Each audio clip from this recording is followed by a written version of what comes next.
இன்றைய இரவு மிகவும் முக்கியமானது கௌரி. எனவே இன்றைய இரவை நாம் கொண்டாடுவோம்.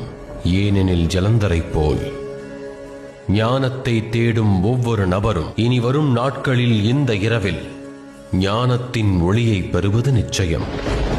இன்றைய இரவில் ஒவ்வொரு நபரின் உள்ளுணர்வும் தூண்டப்படும்.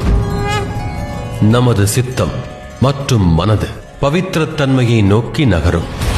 இந்த இரவின் இருளில் நம்முள்ளிருக்கும் அனைத்து தீய எண்ணங்களும் அழிந்துவிடும். மேலும் அனைவருக்குள்ளும் புதிய எண்ணங்களும் வழிகளும் பிறப்பெடுக்கும்.